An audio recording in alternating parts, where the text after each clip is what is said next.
किसी काम को पूरा नहीं होने पर आप क्या करते हैं? किसी से लड़ाई होने पर आप जीतने के लिए क्या करते हैं? किसी कोर्ट में केस हारने के डर से आप क्या करते हैं? मेरे हिसाब से तो आप सबसे पहले भगवान को याद करते होंगे कि हे भगवान, हमें इस कठिन दौर से बाहर निकालो या इस मामले में जीत दिला दो। लेकिन क्या आप जानते हैं कि इस तरह के मामलों में किस भगवान का 100% रिजल्ट है, जो आपको हर मामलों में आपके पक्ष में रिजल्ट दे सकता है, ताकि जिससे आप हर मामले में जीत हासिल कर सकें।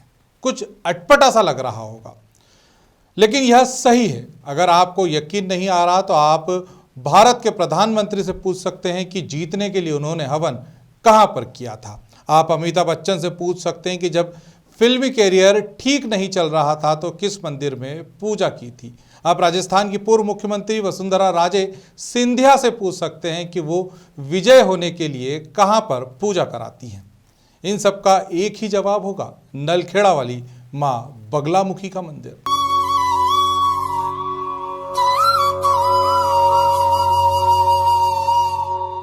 विजय की देवी मां बगलामुखी एक चमत्कारिक मंदिर त्रिशक्ति के रूप में विराजित है। माता पीतांबरा बगलामुखी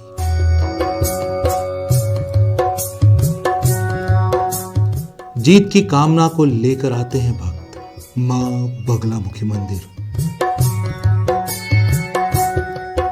जहां खुद 10 महाविद्याओं में 8वीं महाविद्या माता पीतांबरा बगलामुखी त्रिशक्ति के रूप में विराजित है।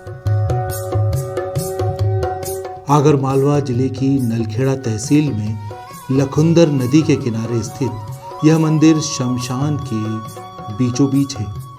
एक ऐसा मंदिर जहां शक्ति के जागृत दर्शन होते हैं।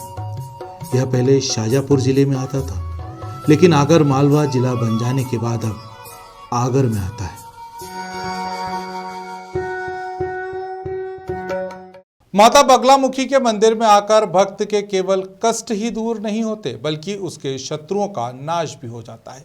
माता के दरबार में बड़ी संख्या में श्रद्धालु पहुंचते हैं। जहां आम दर्शनार्थी अपने मनोकामनाओं को लेकर आते हैं, वहीं नेता, अभिनेता और अन्य हस्तियां मुकदमे, महत्वपूर्ण मसलों और चुनाव में जीत की कामना को लेकर आते हैं।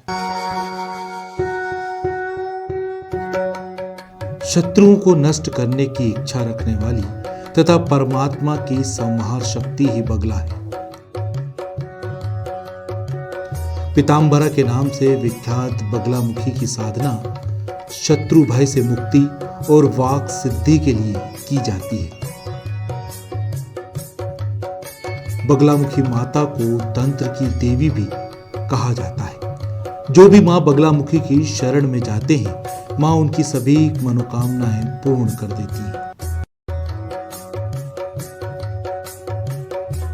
अगर किसी के जीवन में अभाव, कष्ट, दरिद्रता या अन्य कोई समस्या हो तो उससे मुक्ति पाने के लिए बगलामुखी माता का जप करना चाहिए।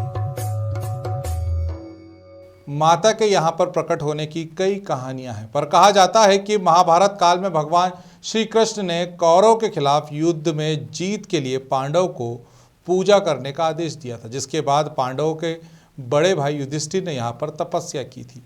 फलस्वरूप यहाँ देवी शक्ति का प्रकटय हुआ। माता ने पांडवों को कौरव पर जीत का आशीर्वाद दिया था। पांडवों में बड़े भाई धर्मराज युधिष्ठिर ने माता का आशीर्वाद पाने के लिए यहां मंदिर का निर्माण किया था और माता के आशीर्वाद से विजय प्राप्त की थी। साथ ही यह भी मान्यता है कि माता बगलामुखी की मूर्ति स्वयंभू है। माता का यह नाम उनके मुख के कारण पड़ा है। माता का मुख तेजस्वी है।